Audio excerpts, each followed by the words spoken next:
Welcome to Table Talk Friday, your weekly dose of D&D banter between three men in a bedroom.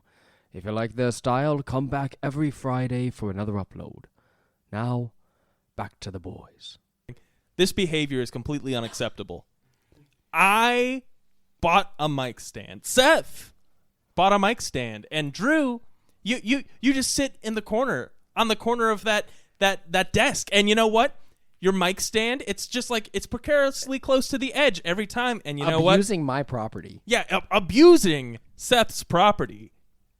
I feel like it really gives me an edge in the podcast because I always feel like I'm living right at the edge of my seat, you know? Like, this thing could fall at any moment and totally screw up the entire podcast. It gives me agita.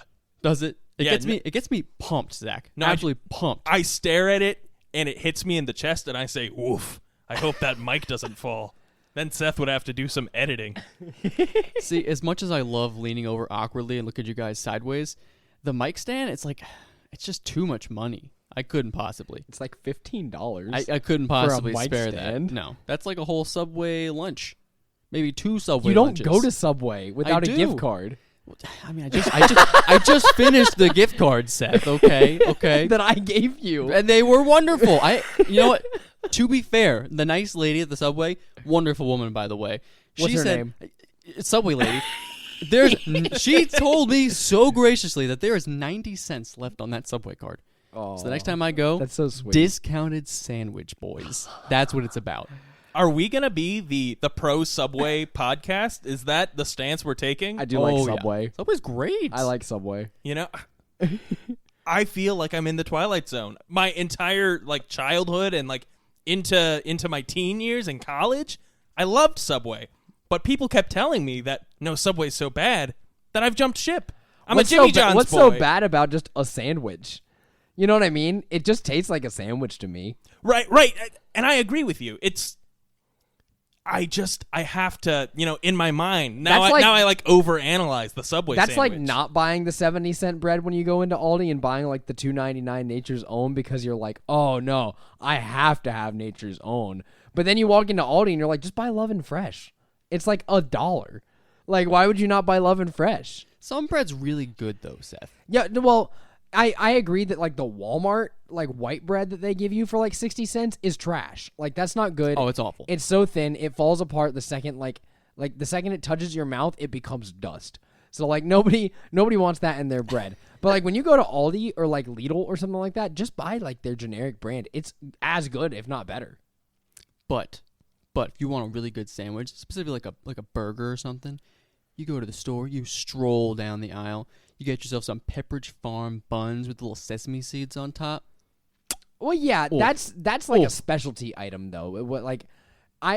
Most of the time, unless I'm okay, I'm gonna make some bomb ass burgers, I'm still gonna end up buying just the generic burger buns and be like, okay, you know what? 90% of the time, I'm buying generic burger buns because I'm just warming up a veggie burger in the microwave because I'm like, okay, this works for me.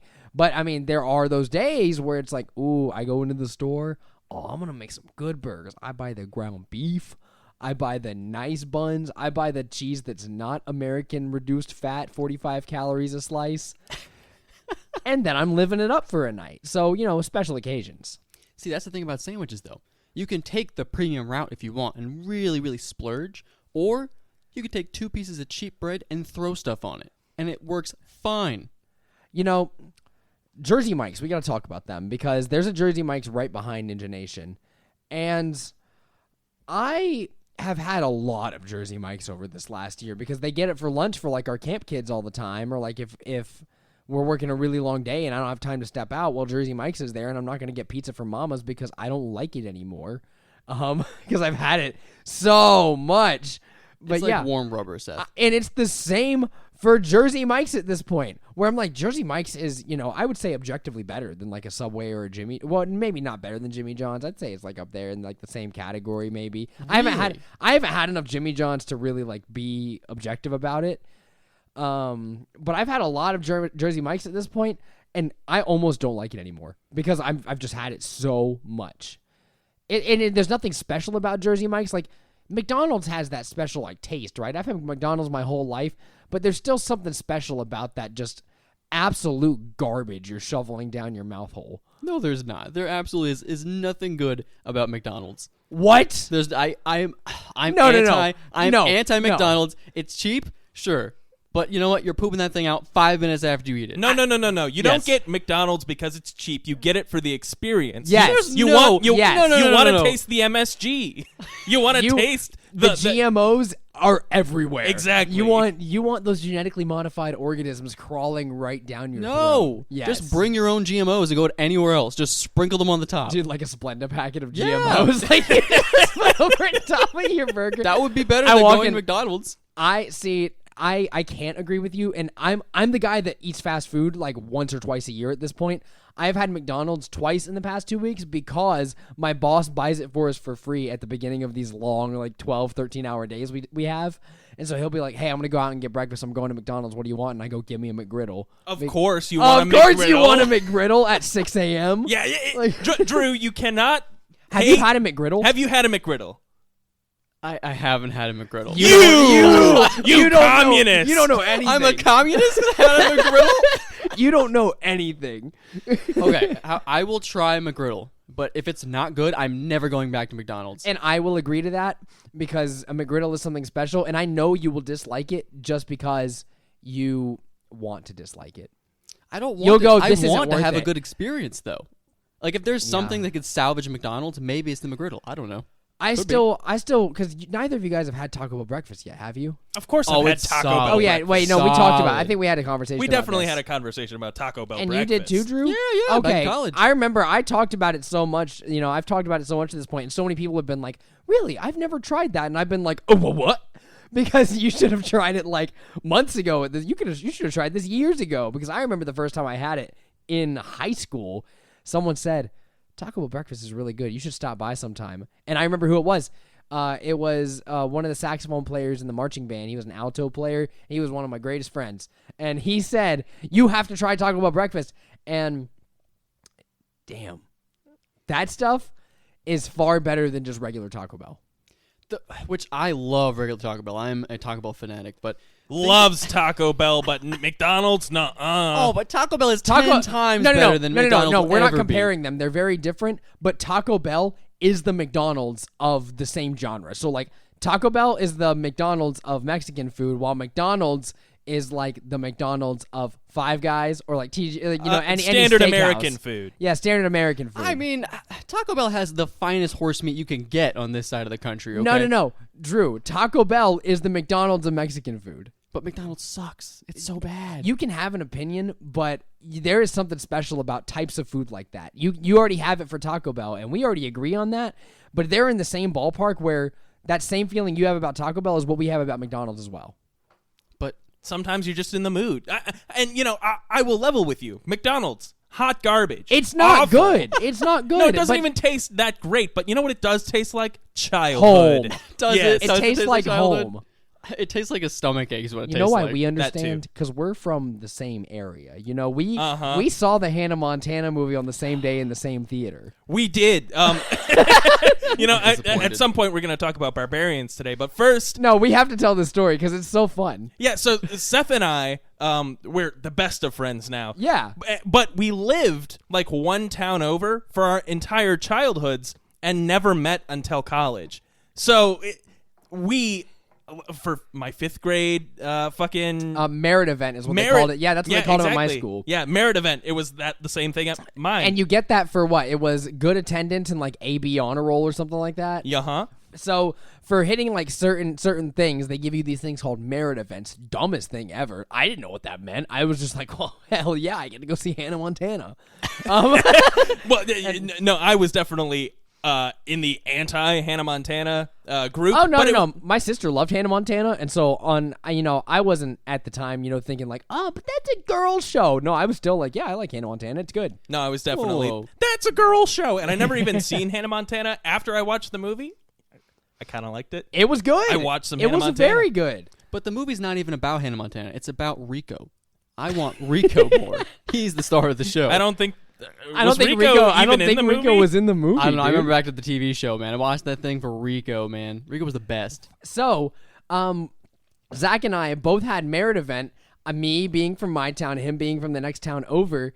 And literally, I guess our schools, scheduled the same exact thing for the same exact time at the Gem Theater in Kannapolis, North Carolina, which is a historical location and the only historical location left in downtown Kannapolis, as they have torn down my hometown for all that it's worth and built a new baseball stadium there.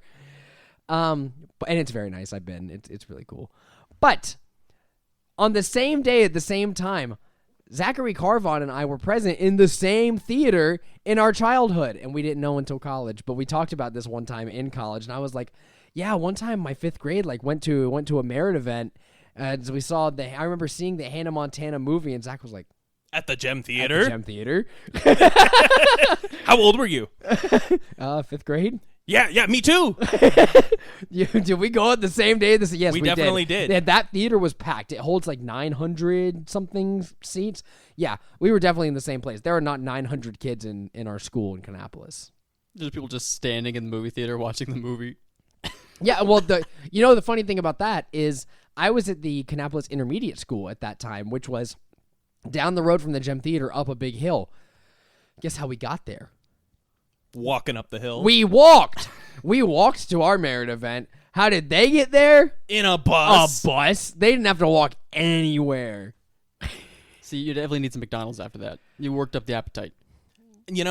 I probably did. I probably went home and said, "Mom, Dad, reward me. I'm a good merit boy," and I sat through that Hannah Montana movie, and I didn't make a sound. That movie was bomb, okay? It was very good. I enjoyed the hell out of it. Yeah, I was also 11. I probably didn't. I mean, the Climb Party in the USA. What was the dance song that she had? The polka dot it? Yeah, so I don't know what it was pop it, called. lock it, polka dot it, country fi, then hip hop hit, then you hop to the side, move side to side, jump to the left, kick it, glide, zigzag, cross the floor, shuffle in diagonal. It's the hoedown throwdown. Hoedown throwdown. I was trying to get to that part, but it was way too far away from where I started. I was gonna say you're not gonna get there. I don't remember the movie at all, I gotta be honest, but I do remember that song for some reason. It was good. It's a good song. It was alright. She's talented. I mean, Rico wasn't in it, so it was, it was alright, but whatever. He had a good. Him and Jackson had a good. What was it? A good back and forth in the Hannah Montana finale on Disney Channel. I remember watching that when the last episode came out. They had a good back and forth for that hour-long special. The whole last episode was an hour long? I believe so.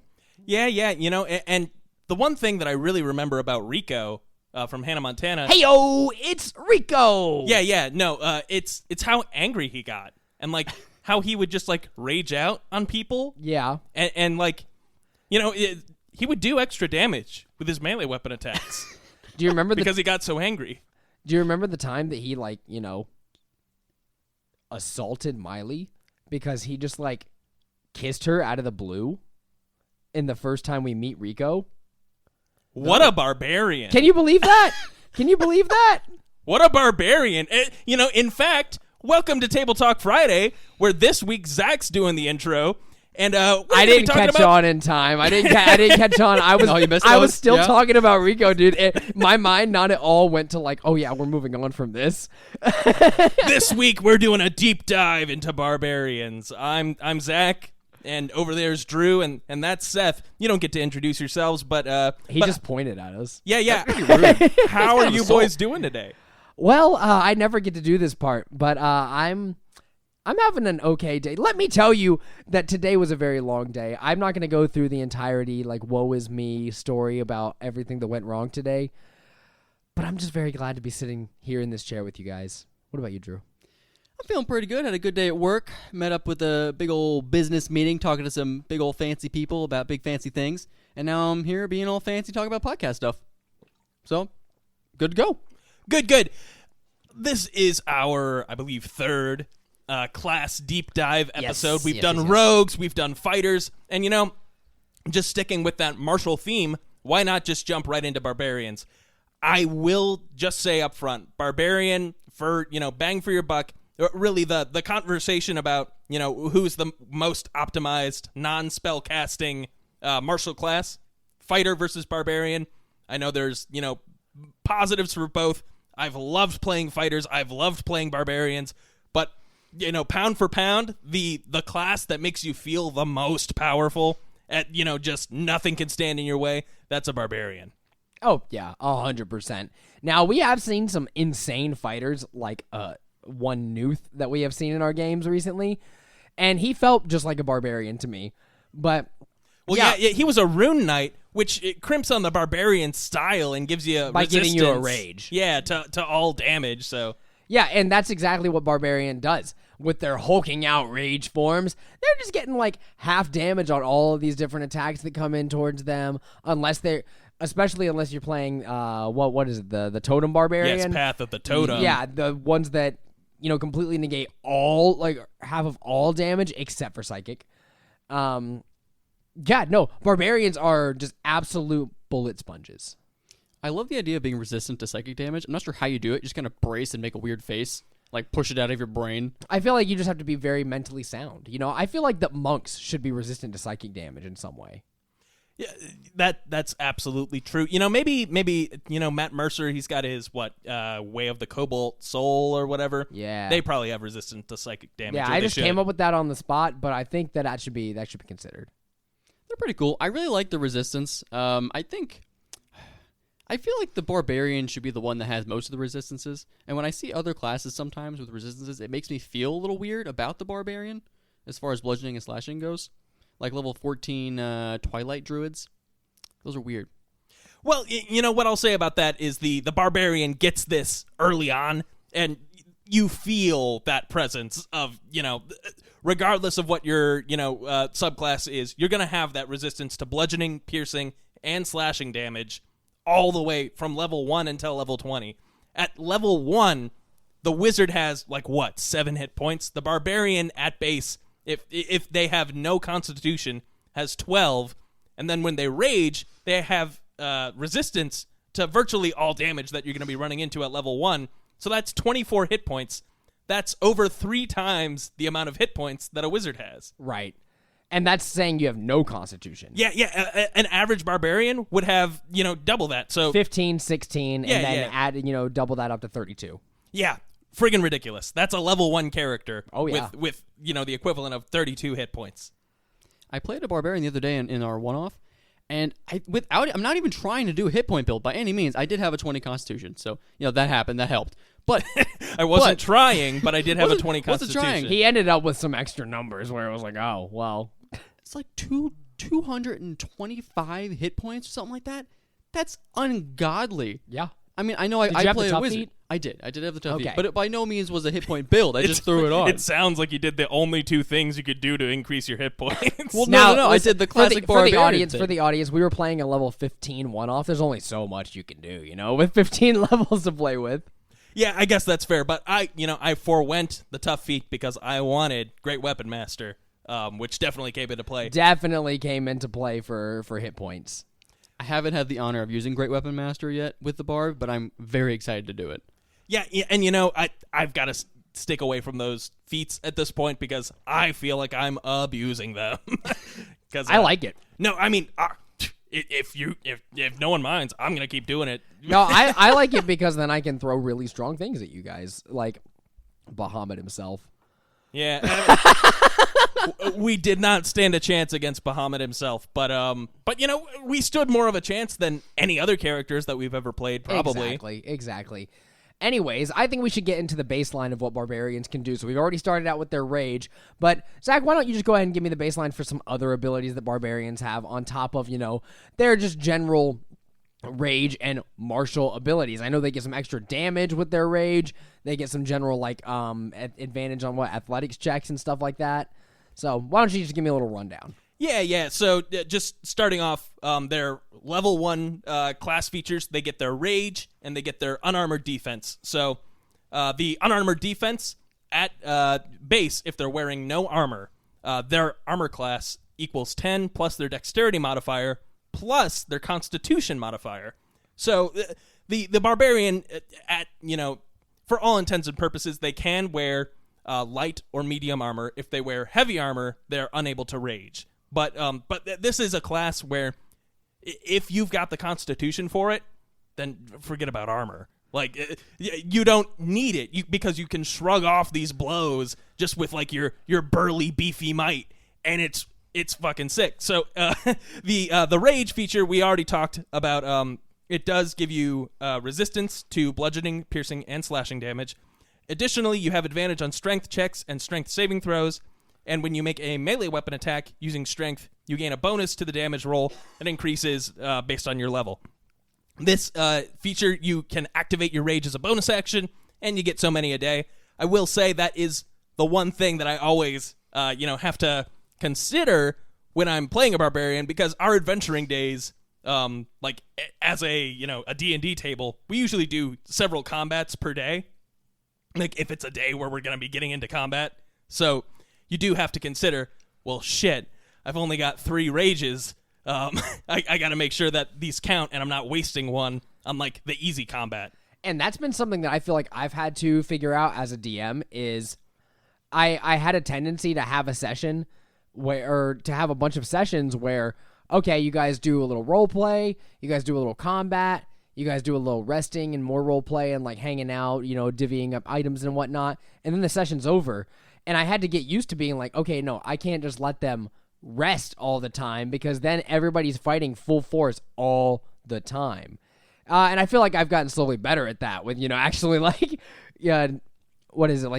spanning out a day in D&D, making multiple things happen over one session. That way, there are some stakes involved. Because if you let the barbarian have all of their rages all the time, well, they're just going to go willy-nilly with it.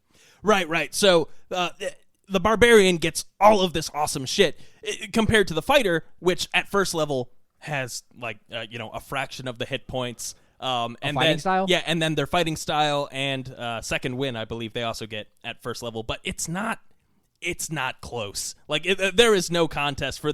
I'd say up until, even when the subclass is gained, the barbarian still has a heavy lead just because they can take so much damage and deal so much out. But eventually the fighter does catch up with their, the Battlemaster fighter gets their, utility with their maneuvers, or Rune Knight really just puts barbarian to shame in a lot of ways. And then, at higher levels, they get their extra attacks, which definitely, it keeps the balance in check. But anyway, so first level, they get their rage, barbarians do. At second level, they get reckless attack, which... One of the best abilities in the game, I think. I mean, it does make you vulnerable as a barbarian, but it also entices your DM to attack you more, which is what a barbarian wants. So... It's like, okay, barbarian, you can just, take the chip damage. That's your job, is to be the bullet sponge. So, keep taking all of that damage and keep dealing these attacks out. Reckless attack gives you advantage on your attacks for that round. And you can do it on as many attacks as you want. So you may as well just do it to all of them. Because every attack that comes towards you next round is with advantage as well. So it's like it's a double-edged sword where you're getting advantage on your hits, so you're most likely going to hit. But you're going to get hit back for sure. Yeah, and it's not just the next round. It's until the start of your next turn. So every enemy is going to have advantage to hit you, and they're going to want to hit you. Which is why the Barbarian has so much health. They really exist. There's not a class that's better, I think, at tanking, unless you're a very specialized paladin with like all the perfect spells set up. But even then... Or just you're a character with insanely high AC, which we deal with a lot at our table. Also me. But yeah, so the reckless attack really just gives you the license to go ham. And what what it's really built for, I think, is Great Weapon Master. So the Great Weapon Master is a feat that allows you to take a -5 to your attack roll, but if you hit, you deal plus 10 damage on the actual hit if you're using a heavy weapon, which barbarians are wont to do. Very good synergy. Yeah, absolutely. So you take a decrease to your attack, but you have advantage, so you still have a good likelihood of hitting, and then you really go buck wild. I'm just thinking of all the words that we can say. Go ham, go postal, go I don't know. Go crazy. But get a little goofy. yeah, get a little goofy. But the barbarian, I'll say more than any other class, I think as well, is very specialized. Because I say you would take Great Weapon Master. That's a likelihood if you're playing a barbarian, because every barbarian needs to use their strength. If they're not using strength, all of their features, sort of revolve around that. So I think this is like the one martial class where you can't say I'm going to favor dex and not lose a lot. Yeah. Fighters, they can do both. Rangers, they can do both. Paladins, they can do both. Barbarians cannot really do both. Which is kind of crazy, because if you think, even if you try to do that barbarian dex build, there's not a ton that barbarians can do with their dex. Like, they don't get to stealth. Even their thrown weapons that they have, their ranged options, are javelins, which you're using strength for anyway. I would like to make a barbarian that's pretty good at stealth. I think it'd be pretty cool. I'm not sure how you do it exactly. I guess you have to pick it. You mean Khajiit? You could multi-class. Go rogue. That's good. I feel like if you're going to go barb, though, you should go all the way. Like, you want to get the capstone ability. You want to get just absolutely hulked out. Get all those barb D12. With monk or fighter is pretty cool. Yeah. But the thing about barb, though, especially when you're multiclassing, is it's so difficult to make them match up, because I feel like you need so many scores to be optimal with the class, you know? Yeah, unless you just decide to go 8 levels of cleric and 2 levels of paladin and only 5 levels of barbarian, but you're still the most powerful level 15 barbarian you've ever seen. Which is funny, because for the one-off, Seth told me make a nuclear character. I was like, all right, this is pretty good. And then Zach was outputting twice the amount of damage I was doing. I was like, oh shit, he's not even...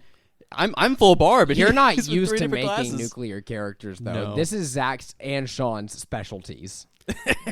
I'm too tempted to make something just cool, like just thematic, like, oh, that makes sense. I want that. Yeah. Oh, 100%. And I'll say I didn't know if it was going to work out, but it worked. It definitely worked. In any case, also at second level, barbarians get their danger sense. They get advantage on dexterity saving throws versus effects that they can see, which is awesome. Obviously, they can't be blinded, deafened, or incapacitated to do that, though. And I think of this as sort of like a second sense, like a spider sense, a Peter Tingle, where good callback. Yeah. Well, they have to be fully engaged in their thing, but then they get extra sense when danger's about to approach. So that's pretty cool. At third level, additionally, Tasha's added an additional feature not available in the player's handbook, but they get an extra skill. I guess that's nice. And then they get an additional one. Does it involve murder? Because that's what they're good at. No, so it's their primal knowledge, and they can gain proficiency in one skill of their choice from the skills available to barbarians at first level. So stuff like survival, athletics. Most of their skills are wisdom, and I'm pretty sure it's mostly wisdom, because athletics is the only strength skill. So that's sort of like their unspoken fourth stat, I guess. As a barbarian, you really want strength. You really want constitution. If you care about your armor class, you're going to want some dexterity. Not as much as the other two. But then, besides that, you can put your stats wherever you want. But they seem to favor wisdom, just based on like that natural instinct. Let's not forget the all important intimidation skills. So then you also need good charisma. All you don't need is intelligence. So whatever your negative stat is, that's you're just gonna be really dumb. that is the trope of barbarians, is you're just dumb. If you watch The Legend of Vox Machina yet, you know that Grog is an absolute dumb, stupid idiot. And that's the case for a lot of barbarians, but it doesn't have to be that way. You don't have to do that. You can put a 10 in intelligence, and now you're just a normal person.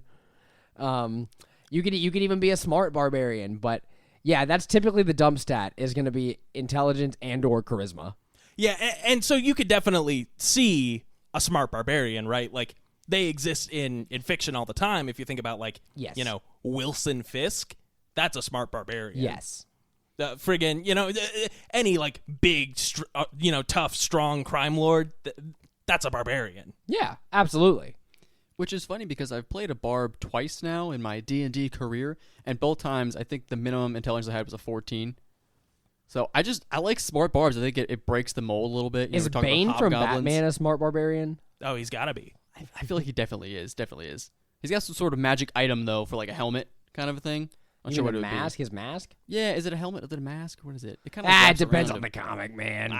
Yeah. But what I like about Bane, excuse me, is that he's got that element. I mean, of course, he rages out too. But barbarians have this element of it's like a special power up. It's like a transformation. It's like a flip of the switch. Yeah, exactly. And Bane has his, what they call it, venom, right?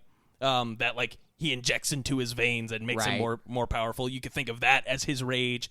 Or every time I think I'm creating a barbarian, I think, okay, well, what is my rage really? Like I know Bruce Banner to the Hulk. Yeah, exactly. We say the barbarian gets angry, but that could be anything. Like you immediately go to, oh well, yeah, they shout really loud and they go, ah, and Like that's hype who they themselves are, up. but it doesn't have to be. No, absolutely not. You could have like a you ever seen someone get so mad like your mom? but she's not gonna blow up on you, right? She's gonna get real quiet and then like really lay into you. Imagine a barbarian who just like chills the fuck out, but like hones right in, like they're staring daggers at you. I feel like that's a high wisdom barb. Yeah, they're not saying nothing. They're just beating the shit out of you, just like I your like mom. that. Zach, is your mom a barbarian? No, she's not. My mom's a lovely lady. I love a barbarian who enters flow state for their rage. So, for anyone who is in like a creative industry, that flow state is sort of this just very relaxed feeling you get. If you play video games, you probably entered it before, where you're just like time starts to pass really fast and you're just in the zone, So, I've had it before where like I'm playing a show. I'm playing guitar, I'm singing, and all of a sudden 3 hours have passed, and I'm like, wow, that was a very fast 3 hours. I guess I was just in the zone. But I would love to see like a barbarian who's like a master dancer, and he just enters flow state, and the entire time is just him just like free, like running around the battlefield doing these crazy dance moves. He's a break dancer or something like that, and he's hitting the shit out of these monsters. That would be a great bard Right? multi-class. Right? I love it. So here's the thing about barbarian. It in rules as written, like in the text and in the descriptions of barbarians, I think they're all fairly one note. They give you the idea of almost like someone who lives on the outskirts of society. Lives on their own. They're in tune in a with tribe, maybe. Yeah, tribal almost. Which I think there's so much more that we can do with that. Case in point, I think the best example of a barbarian that isn't a barbarian but definitely is any anime character. There's so many anime characters. You think about friggin' Goku. Goku gets a rage boost. He turns Super Saiyan, and he does extra damage on his melee attacks. I don't know how that's not a barbarian. Well, he's also a multi-classed monk. Yeah, Sun Soul, the barbarian multi-class, Yeah. of course, because he does do martial arts. But I just love that idea though, like of the rage as a transformation. Like you said, the Hulk. Yeah, obvious. I feel like, but now that I'm thinking of this anime style, I'm thinking of the kapow, the thwack, like popping up, and so I really want to play a barbarian. So that I could do that. I guess it would be like a that doesn't bard. happen in anime that often. I want you to know that. That's I more know, of a comic I know, but I'm an book trope. uncultured man. So just let me believe that You've happens. watched a lot of anime with me. I got inspiration. Let me have the inspiration and give the inspiration with my character. No, that could be a cool like illusionist wizard thing. Like that's something Sean literally just did in our last session. Yeah. Oh yeah, he did. He did that where it was like pow all the way across. Oh, that's so good. Yeah, he hits him with his boxing glove lightning bolt. Oh, so much fun. That was incredible. I can't believe he came up with that. He texted me. He was like, "Hey, I kind of want to do like a lightning bolt, but I want it to be like a boxing glove or like a punch glove." And I was like, "Okay, well." He was like, "Is there an item I can get for that?" And so I just pulled up Wand of Lightning Bolt, sent it to him, and said, "Here, it's a rare item, and just change it to force damage and flavor it however you want." And he was like, "Okay, cool. Can it be a +1 wand and you make it very rare?" I said, "Make it +2 and we have a deal." And that was our agreement. Good. The negotiation skills there really worked out in Sean's favor. Right? Yeah. In any case, There's a million more features to touch on. Barbarians also they get extra attack. Of course, they get fast movement. So at 5th level, they get an extra +10 to their speed. At 7th level, they get their feral instinct, so they have advantage on initiative rolls. And additionally, if they're surprised at the beginning of combat, say if the enemy rolls really well on stealth, they are not incapacitated and can act normally on their first turn if they rage before they do anything else. They ignore getting surprised. Like, the enemy sneaks up on them, they see them, and they go first. It's like, I'm not locked in here with you, you're locked in here with me. I think the enemy has fired their arrow. The barbarian notices, moves, acts, and then the arrow hits. I like the idea that they hear the bowstring pluck, and they just rage, and like the arrow plinks off them.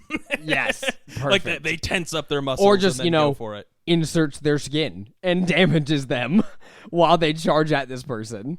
Oh, for sure, but they don't flinch because they're ready to attack.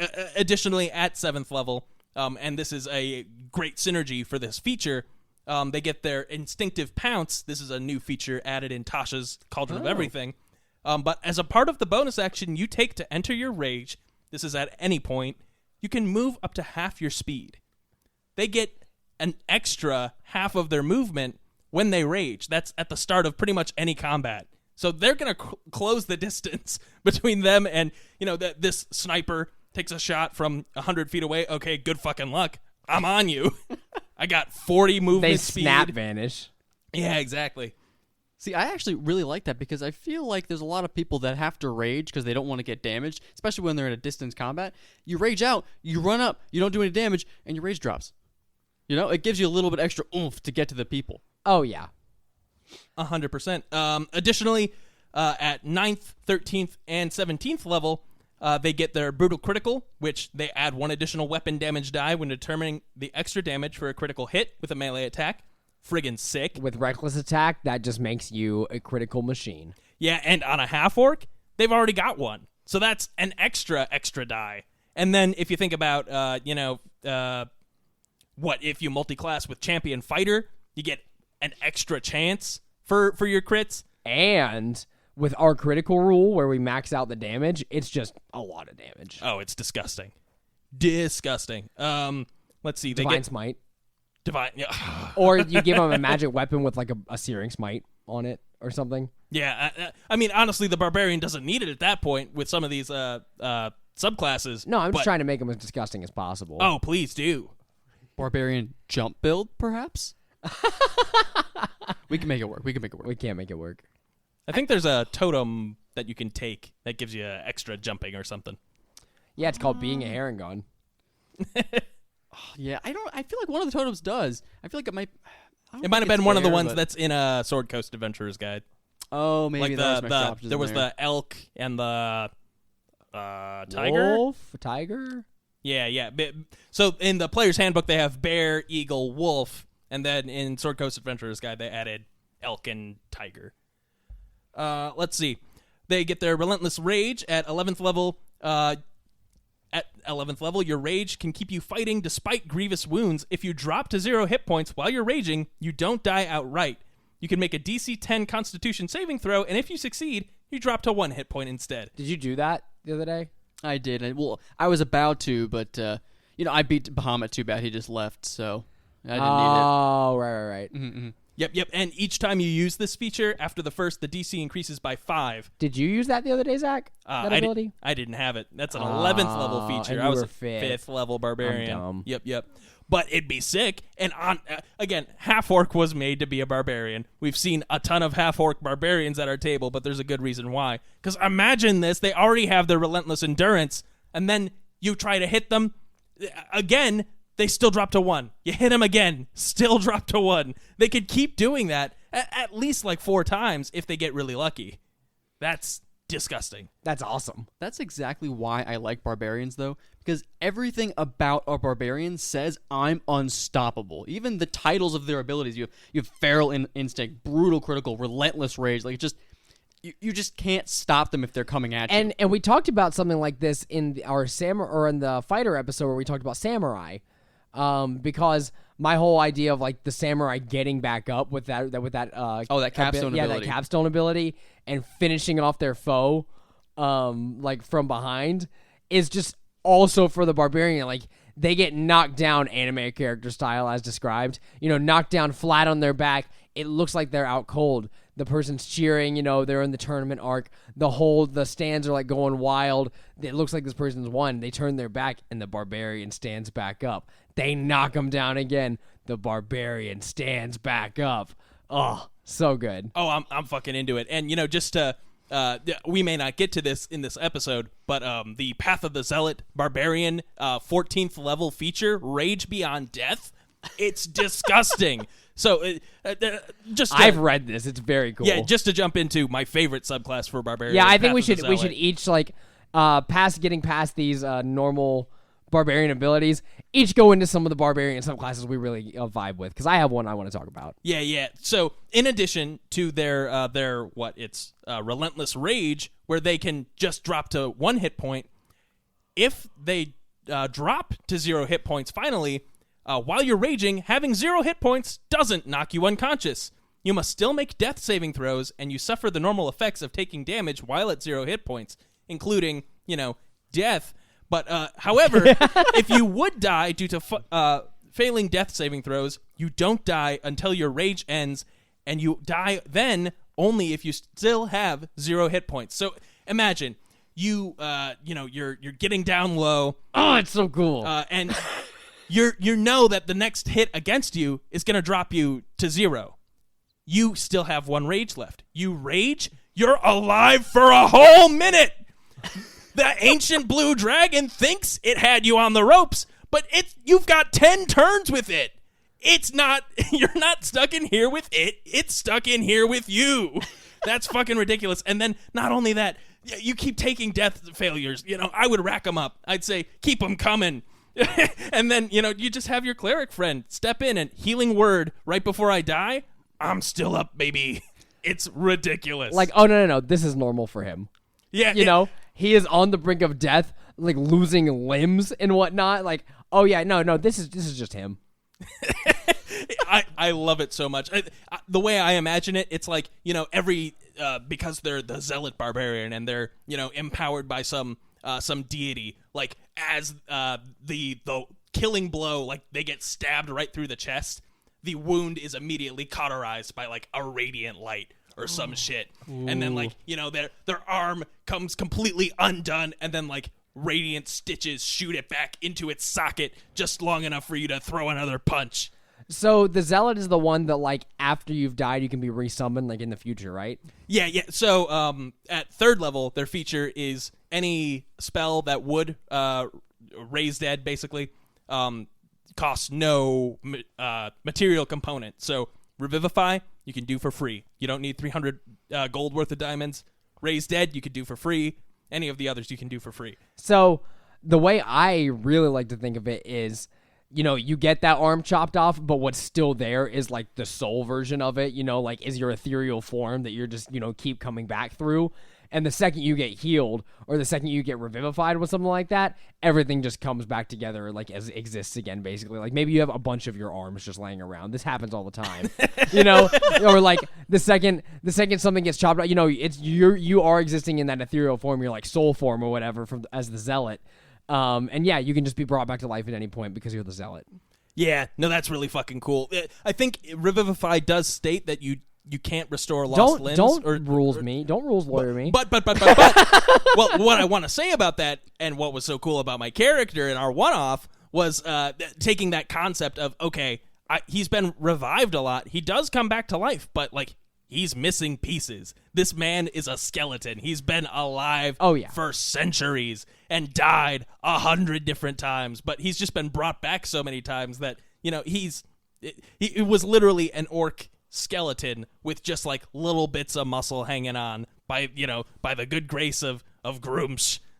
So maybe the mal intent, but anyway, super fucking cool feature. And we've only got a few left here, so I'll just rattle them off and then we can jump into these subclasses whole hog. So we've got persistent rage beginning at 15th level. Your rage is so fierce that it ends early only if you fall unconscious or if you choose to end it. So there are things like spells that, or maybe that doesn't. You can't cast spells, so that wouldn't end your rage. But things that would end your rage, for example, you don't get hit and you don't deal an attack for a whole round. That doesn't end your rage anymore, which is cool. Which I feel, frankly, this ability, you don't think about it too much, just because as a barbarian, you're already smacking things and taking excessive amounts of damage every single turn. But having it's nice, so you don't have to worry about it. Absolutely. At 18th level, they get their Indomitable Might. If your total for a strength check is less than your strength score, you can use that score in place of the total. As a barbarian, you're going to have 20 strength at 18th level guaranteed. You have a minimum of 20 on any of your strength checks. Honestly, that's probably already the case, but it's just cool to say it out loud. It makes me think of the, reliable talent for rogues, but just absolutely niche, narrowed in on only strength for barbarians. Oh, yeah. Yeah, I mean, I'm just imagining like a hill giant, walks up to, a huge creature walks up to the barbarian, just a medium creature. They try and grapple them, and the barbarian just grabs them with one hand and pushes their whole big fucking hand back. Get off me with that shit. And the best part was the barbarian was a halfling gnome, or it was like a halfling or a gnome. Absolutely. They throw them backwards. They against can the do wall. that. Yeah. Why has no one done this at our table? Why has no one played just a gnome barbarian? It's suboptimal. You can't use heavy weapons as a small so creature. fun, though. So fun. Suboptimal. No, legitimately, I've wanted to play a gnome barbarian for the longest time, but I just can't bring myself to do it. You gotta play a gnome barbarian, but his weapon's just a dagger. That's all he's got. I want to play really a big dagger, fairy though. barbarian. That'd be cool. That would be Yeah. fun. I mean, having a flying speed as barbarian would be really handy. Zipping around, slamming things into walls. I mean, if you're Path of the Beast, then you have natural weapons. You can do whatever the fuck you want. That's true. Oh, Glitter, Path is glitter. so good.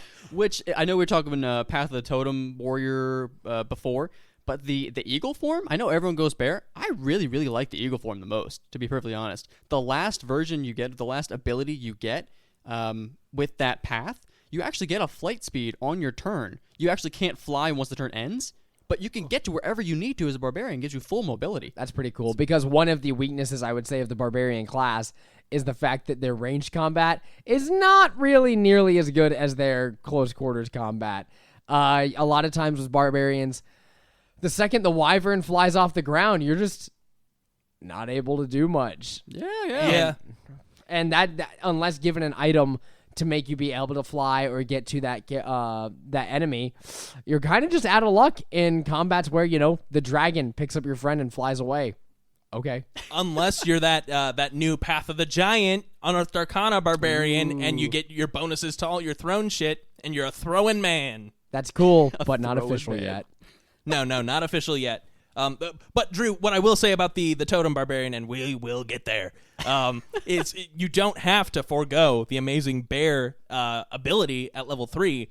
You can swap them out for whichever or at whatever level you get them. So you can get the 3rd level bear feature, get the 6th level wolf feature, and get the 14th level eagle feature. So what you're saying, Zach, is I can go into this book and I can mix and match any type of ingredients I want to make this barbarian. I could put it on some Italian bread, maybe green peppers, cucumbers, perhaps any type of cheese, meat, almost like a Subway. Shut the fuck up. I hate how funny you are. That was You're so pithy and smart on your feet. that was good. It makes me mad. And at 20th level, every barbarian gets primal champion. So if you have stuck it out all the way, even though a multi-class into fighter would get you action surge, if you go all the way to 20th level barbarian, you embody the power of the wilds. Your strength and constitution scores increase by 4. Your maximum for these scores is now 24. Without a belt of giant strength, without any, extra, tomes or manuals to increase your scores, the barbarian at 20th level says, yes, I am stronger than a giant. Yes, I have more health. Which I believe, it could be wrong. I think this is the only ability in any of the classes, any of the books, that will allow you to increase a raw stat above 20. Correct me if I'm wrong. Definitely for any of the classes, I believe. Yeah, for sure. That's so cool. I love how niche that is. It's very different. And, of course, you're never going to get it because it's level 20. But having it is so cool. And it stacks with your, what was the ability that gives you the, your score becomes your check, whatever that was. Yeah, it stacks with Indomitable that. Might. So now it's 24 minimum athletics checks. That's crazy. Not athletics checks, strength checks. Oh, my God. All of them. All strength checks. That's so strong. God damn. All right. Now we know what the baseline barbarian can do, which is already pretty nutty. And we know what, Zach, your favorite subclass is the zealot. Yeah, absolutely. Just to highlight some of their other bonkers ass shit that they get. If they fail a saving throw, they can re-roll it. That's fun. I believe at 10th level, Drew's got Xanathar, so I'm going off of memory here. But at 10th level, they get some feature that bolsters their allies. But their bread and butter is at 3rd level, they when they make an attack once per turn, they can add a d6 plus half their barbarian level to that first hit. At 20th level, that's a d6 plus 10, plus you're already doing Great Weapon Master. We know it. So that's plus another 10, and then any additional bullshit that you've picked up along the way, which I know you have, you dirty scoundrel. At base, you're doing so much goddamn damage. You're probably doing at base like 30, 40 something damage. Yeah, the paladin has to use spell slots for this shit, not you. You're just doing it. Which makes me wonder, is there such thing as too much damage, Zach? No, of course not. No. Why would you even... I postulate the anterior negative? I don't know. I never took You have debate. to do as much damage in the 3 to 4 rounds of combat you're allotted as possible. For sure. I mean, and as a barbarian, you only get your rage for, so many times, and it is limited to your rage, so there's that as well. That's true. I mean, you could only rage at 20th level 6 times a day. I mean, clearly that's not enough, right? No, probably 6 not. full encounters. Well, if you're fighting in a war. Well, yeah. That would be actually a really cool campaign, a war setting. I mean, that's only 6 minutes. You're not going to last very long at all. Like, they throw you in early, and then they say, all right, come back. You're done. Which is insane to think, because the max amount of damage you're doing, the brutality that you're dishing out, the amount of people you can kill in 6 minutes, that's crazy. That's insane. Yeah. I mean, yeah. It's only 6 minutes. Now, I would like to talk about a subclass that is only cool to me in theme. I don't think it's nearly as optimal as a lot of other subclasses, but I'm about to talk about the Storm Herald Barbarian. Because the Storm Herald Barbarian is literally just Thor from Thor Ragnarok at the very end, where his eyes get all glowing and lightning and he's shooting a bunch of guys with this lightning off of the edge of a bridge. That is what the Storm Herald Barbarian turns into when they rage. And additionally, what they end up with is just they get a little bit of extra lightning damage that they can fire off every single round at different people. I'm honestly not sure of all their other abilities. I played a higher level Storm Herald for a little bit there, but yeah, I think thematically and in concept that the Storm Herald is just like, okay, you're gonna be on the ocean, well, you're gonna be a Storm Herald Barbarian. Like, come on. Oh, absolutely. And so they actually get 3 different environments that they can be attuned to. So you can be the sea, where you get your bonus action lightning attack. It's not as much as other bonus action attacks. It is the only choice, though. Yeah, but I mean, it's awesome, first of all. But at 6th level, you get you can breathe underwater and get resistance to cold damage, I believe. At 10th level, you can extend that resistance to your allies. At 14th level, you get some other shit. I don't know. It's definitely cool, though. But the other 2, I'm not so into. So you can choose the sea, the desert, or the tundra. And I really want to like the others. I think you can come up with some cool ideas for it, like coming across a barbarian tribe who are Storm Herald barbarians, like in the tundra. Very cool thematically for enemies, but I don't really want to be one. But I mean, if that's your concept for your character, go right ahead. It's really cool. And the desert in general, I mean, being that like nomadic sand barbarian is kind of cool. Like imagine like an earthbender style barbarian. Yeah, and so what I'll say about the desert one, though, it's at odds with itself. So you, at 3rd level, within 10 feet of you, all creatures you don't get to designate will take X amount of fire damage at the start of each of your turns. Because while you're raging, you're on fire, which is super fucking cool, But like you're dealing damage to your friends all the time. They don't want to come near you. They don't want to smell I you. also just don't feel that desert and fire go together.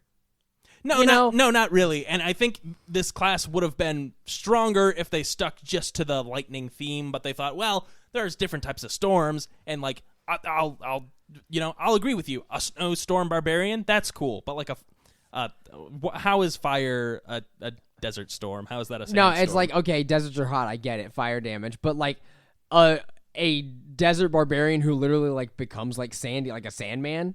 That's cool. That's way cooler. Like maybe your attacks get an extra bit of reach, and you like shoot out sand from your hand, or like you get a slightly bigger form. I don't know. You get a little bit of like stone skin. Yeah, it's something cool, not fire. So I don't like that. Or there's like a sandstorm that happens around you, and like enemies take a specific amount of like buffeted damage, like in Pokemon. Yeah, but you get to control it. Yeah, you get to control it. And what if certain enemies, when they get close to you, like within range, had like disadvantage because there's so much sand? Oh, that'd be awesome. Yeah, I think there's a spell like that too. I can't think of what it's called, but it's called Barbarian Sand. That's what it's called. Yeah. Well, there's Wall of Wind that causes disadvantage on ranged attacks, but there's other things like that too. So yeah, I think in concept, all of these things can be very cool for the Storm Herald. Storm Herald is not nearly like an optimal class, especially with a lot of the other options we've been given. I just think in concept, playing Thor from Thor Ragnarok is very fun. Yeah, and so what I'd say to that is any character with a dwarven thrower is Thor, in my mind. And no. a Tempest cleric, Thor, that's pretty cool. Yes, that is very cool.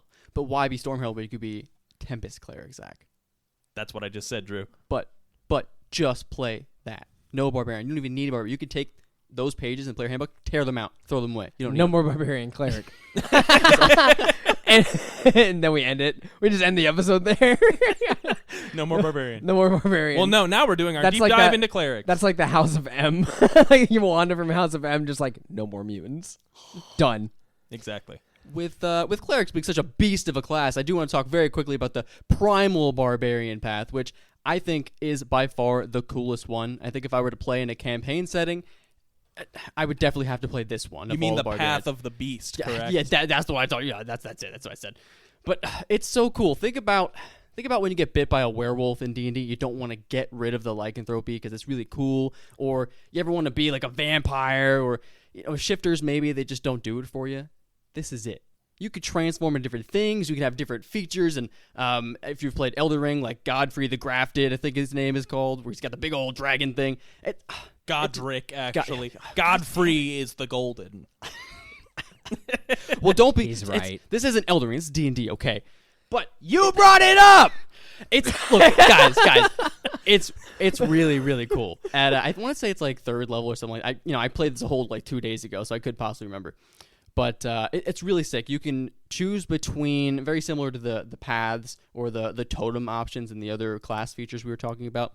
You get to choose different features that you grow at this level. So you get either like vampire teeth, where you can bite somebody and regain hit points, or you can go with the claws, where you get extra attack on your turn, or my personal favorite, the tail, which I recently flavored to be my own scorpion tail, which is really sick. It was fun. It's so cool. It gives you reach, first, which didn't come in handy the other day, but it gives you reach. So it's a 10-foot reach with your weapon. It's a D8 of piercing damage, and on your reaction, you add a D8 to your AC when you get hit by an attack. That's a D8. Very cool. Very cool. That's so sick. I think at one point I had like a 27 AC. It was ridiculous. No, you had As a 19 AC. barbarian. You had 19 AC, and then you rolled an 8 on your first deflection. Oh, it's so cool. And you get only more options as you go on. One of the cooler ones is later you get what I called my rabies save. It was like frenzied something. Yeah. But Infectious Fury. Infectious I've got the book Fury. open. Ooh. But basically, when you attack somebody with one of your specialized attacks, so your tail, your claws, or your bite, they make a wisdom save, I believe it is, and otherwise they get rabies. You inflict 2d12 psychic damage, or you can force that person to attack somebody else of your choosing.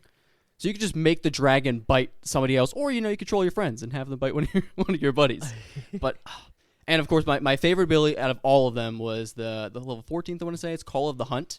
They get to choose. I want to say it's up to your con mod. It could be wrong, or maybe it might be your proficiency. Either way, you choose with 5 players around you. I want to say it's like 10, 30 feet.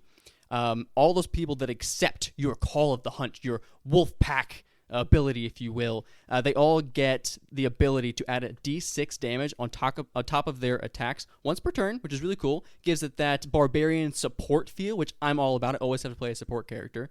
And for every person that accepts the ability, you get 5 temp hit points on top of that. So as a barbarian, 25 extra temp hit points just for funsies, because you didn't have enough hit points already, right? So you might as well stack it up. But personal favorite, super cool. You can roleplay it however you want. I did it where I was a graduate from an institute we actually played recently in our campaign, and my experiment had failed. So I became my own monstrosity. I was a wizard at one point, very Jekyll and Hyde type of a vibe. But when I hulked out, I was just a beast. It was really cool. And the way you explained like how he looked, imagine Abomination from the MCU, also, or like from Marvel Comics, and then plus Scorpion's Scorpion Tail from Spider-Man. Oh. And that's literally what your character was, and it was pretty rad. It was pretty cool. Oh, he was fucking sick. I wasn't as nuclear as Zach's option, but it was pretty cool. You lived a lot longer, though. I did. I did have a lot of hit points. Yeah, I sacrificed a lot of hit points to be where I was. I appreciate you, Zach. I lived. Thank you. Well, but I survived too because I made my death saves. Anyway, let's go into some honorable mentions here. You know, we don't have to deep dive into anything. We've got our favorites out there. Honorable mentions for other subclasses you guys like. Yeah, well, so this is my second favorite because it is the optimal option. Path of the Totem Warrior, where I feel like the Path of the Beast has sort of encroached on this territory a little bit, but you take like the element of a specific animal. I think of it like, and maybe this is just my lack of culture, so forgive me, but like Brother Bear, where that's the first thing you thought of was Brother Bear. Well, yeah, I kind of think of Brother Bear a lot. A Native American element where you connect to some sort of spirit animal that protects your clan or whatever. I think that's what the flavor that they're trying to go for here. But in any case, you take a totem of a specific animal, and it grants you powers. So the bear totem is the best one at 3rd level. It gives you resistance to all damage except psychic. I have to honorable mention the wolf, though, which gives your friends advantage on melee attack rolls against any creature within 5 feet of you, period. That's sick as well. Not as you good go running in towards any creature and, advantage. It's great. Definitely not as good as the bear totem, though. And the other features are also great, but this is the barbarian that says, no, you're not killing me. Not once, not ever. I'm just too cool. So, and I think that this is a great multi-class for a druid who also has like sort of that, that wild element to them. I mean, I guess a beast barbarian would be cool too, where they do like sort of a half wild shape or some shit like that. Ooh, that would be really sick, actually. I really like that. But yeah, this is definitely like a wisdom-based barbarian. And then just to round out the player's handbook ones, there's only 2 subclasses in the player's handbook. Path of the Berserker, this is the one that I wish was better. So their flagship feature, while you're raging, you can choose to go into a frenzy.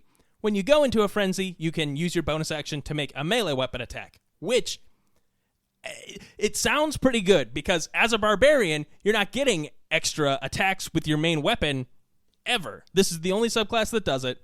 And you think about, you've got a great axe or a great sword, you're doing a D12 or 2D6 per swing.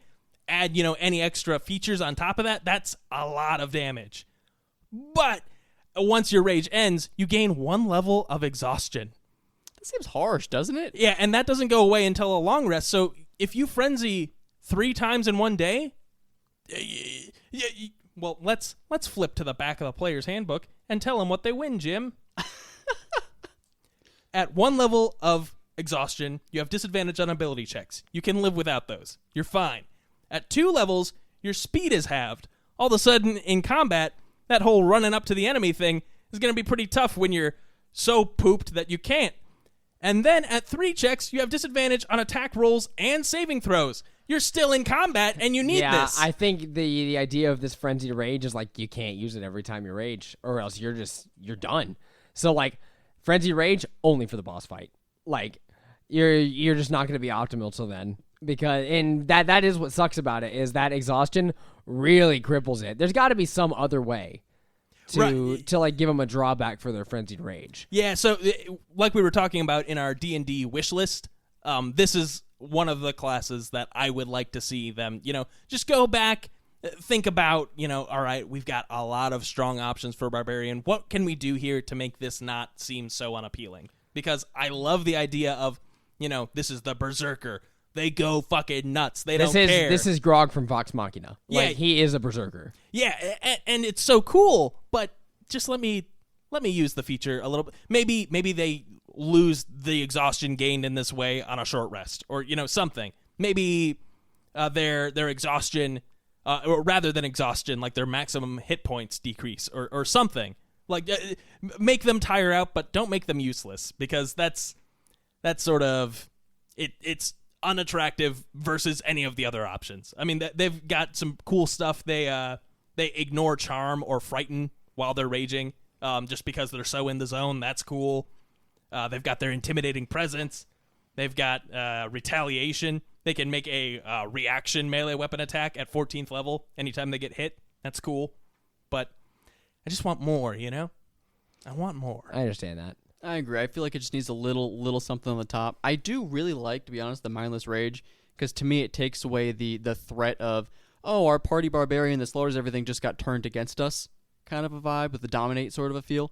So it definitely takes away some of the threat. And I feel like, it's all right. It definitely adds on to the whole unstoppable, I'm going to get you, you can't stop me sort of a theme. But to that point, I feel like a lot of the other classes do the same, but better. Yeah, exactly. Like, okay, I'm sound of mind. You cannot charm me. That's cool. And I imagine even like, a character has been charmed before he rages, and then they say, snap out of it. And then he does. That'd be cool. That'd be neat. But Path of Berserker. It's neat. Yeah, it's neat. It is neat, but it's there's way better options now. Drew, any honorable mentions? To be honest, I was gonna throw it to the Berserker just because I liked some of their abilities, but I'll give an honorable mention very, very lightly. We'll say it's a slightly honorable mention to the I want to say it's the Wild Magic Barbarian. Yeah, Natasha's. That's exactly what it's called. It's cool. I like how he questioned the one that he got right, but all the ones that he got wrong, he just started talking about. But I was confident in those, so it's fine. Yeah. But it's pretty cool. I think one of the coolest features of it is around level 3 or 4. It can actually restore either hit points or a spell slot to a friendly ally. That's pretty cool. That's something that none of the other classes do. I don't think they need to do that. They could do something else, but it's pretty cool. When they rage out, they roll on a wild magic table, but it's not the D100 that you'd expect to see on the wild magic sorcerer table. I think they get 6, maybe 8 options. And some of them are pretty cool. They could do extra lightning damage, or they could teleport around, or I believe their weapon lights up into flames. So there are some cool, flavorful options for it. Again, not the greatest barbarian by any means. Not one I would play first, per se, but it's pretty cool, and it's different. Random chance is one of my favorite things in D&D, so having items that do stuff like this is really fun for me, but having my whole subclass based around it, I'm like, okay, I need my subclass to be optimal. Give me my cool dice rolling item later. Well, what I'll say about the Wild Magic Barbarian, though, is from like a game standpoint, I feel like it's pretty sound, because versus the Wild Magic Sorcerer, which is a suboptimal choice no matter, what way you slice it. Yes. The Wild Magic Barbarian is not. All of the things that can randomly happen are good. Like, there's not a bad option on there. And so you're not really risking anything by taking this class. It's, what special, bonus thing am I going to get? Yeah. This is like a fun prize box every time I rage. See, I would recommend taking Wild Magic Sorcerer if you're at my table, because I usually use different tables. I find different tables that are way more fun. Like, okay, what kind of magic are you trying to do? And then it's like, okay, I'm trying to cast this. Okay, you're going to roll on an evocation table. You're rolling wild magic on this table instead. So, like, depending on the school of the magic that you cast, then you can have different effects going off. That's a lot of fun for me. But we're not talking about sorcerers. The Wild Magic Barbarian, yes, I do feel like it's nice that everything is good. They're all positive effects. But on the flip side, I just hate the flavor. So here's Zach taking a stand. I think wild magic is cool for one thing. Honestly, I don't like it for the sorcerer all that much. And just to say, you have wild magic because the barbarian is the one class that doesn't have like a magical option yet. So it's weird that the magical things just sort of happen because I just don't have a great like lore justification for why a wild magic barbarian is the way that they are. Yeah, maybe literally the only thing I could say is they're born in like a wild magic zone, which is basically like a nuclear war zone, you know? So, you know, they're born in a wild magic zone, or they are not from this plane. They still have effects of the other plane. Like maybe they're a Fey wild barbarian and they have effects of, you know, weird Fey effects that go off here. Yeah, Sure. you know, I mean, come to think of it, there is an awesome place for that in Eberron. It's like so they do have a nuke. It happened and wiped out an entire country, and now that country is inhabited by wild magic. That would be a cool thing. Oh yeah, I'm a big fan of that concept too. I once had a little offshoot idea of just an entire like chain of islands, sort of like the Moonshae Isles, that's just overridden with wild magic. I don't know about you guys. Like Bikini Bottom. Like Bikini Bottom, Just yes. like Bikini Bottom. I don't know about you guys. The idea of having magic with your barbarian feels a little wrong. I want to give him some magical abilities and want to have those cool features, but there's actually, I want to say it might be, I can't remember which ones they are. Two of the subclasses you can get for barbarians actually give you spells. It's like augury, clairvoyance, and one's commune with nature, I think. Yeah. Which is cool. I think it's interesting that they did that, but I can't think of a reason why I would cast a spell as It's a weird barbarian. for my barbarian to be casting some spells, Yeah, it's dude. like, It is weird. I'm meant to beat things with my hands, with my weapons, and with sticks and rocks, not with magic. Yeah. Well, I will say I do solve like, my problems with violence. Exactly. Oh, absolutely. But I think that is the totem or warrior. I want to say at 10th level they can cast commune with nature, and then the other one that can cast a spell, I believe, is Stinky Doo-Doo, and I don't like it. It's the Path of the Ancestral Guardian. Yes. So I forgot about this one. yeah, without going too much into its features, basically, it's a defensive barbarian where it has these ancestral spirits that like watch over you, but also interfere in everything that you do and sort of take away the agency of how cool a barbarian is by their own strength. Instead, you've got these little ancestral guardians that are, annoying your enemies into having disadvantage and, running over and helping your friends. What's fun for that, though, is your nerdy-ass character who has these ancestral guardians just following him around. Yeah, Like, well, please stop bothering me. Just walk away. I don't need your help anymore. Oh, help me. well, and that's sort of my thing. I feel like if they're gonna exist, they gotta be Mushu from Mulan. Yes. And they have to be the star of the show. Like, there can't be a whole party and all of my ancestral guardians. Yeah. It just seems Has a to be little one. Yeah, it's a little busy. So I don't like the theming, and all the features just they're lacking in the oomph that I want from a barbarian. But the one that sucks the most, and we've saved it for last because it's the only one left, Battle Rager from the Sword Coast Adventurers Guide. Also I bet you forgot about yeah, that I one. bet you boys forgot. It's limited to dwarves, so off to a great start. Their whole thing is their spiked armor that they can wear. Oh, I do remember this. Spiked armor, you get a 14 AC plus 2. It's medium armor, and that's it. So you're replacing your unarmored defense, which is already probably better than 14 plus 2 at first level, or, equivalent. And you can do a couple of extra things with your spiked armor. You can, let's see. While you're raging, you can use a bonus action to make a melee weapon attack using the spikes from your armor. It deals 1d4 piercing damage plus your regular modifiers. And when you grapple a creature, they take 3 piercing damage. That's the best thing they have. That's so bad.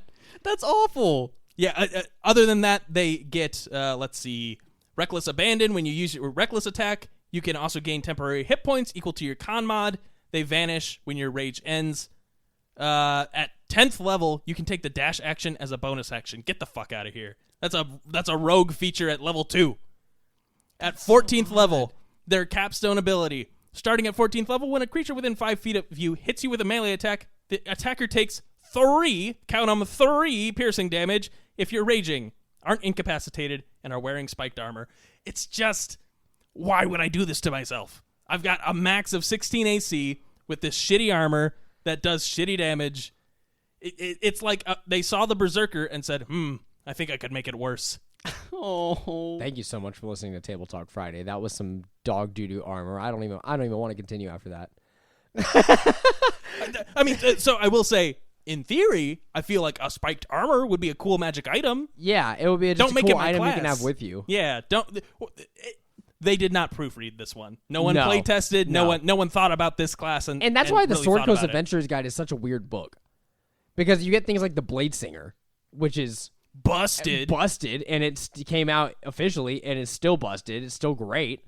And then you get things like the Battle Rager, Purple Dragon Knight, exactly. Oh, I want to defend it, but I can't. All right, for reals, though, thank you guys so much for listening to Table Talk Friday this week, where we went over the ins, the outs, the deep dive into the Barbarian class in Dungeons & Dragons. If you'd like to find us anywhere else, you can find us at Table Talk Friday on Twitter and at Table Talk Friday on TikTok.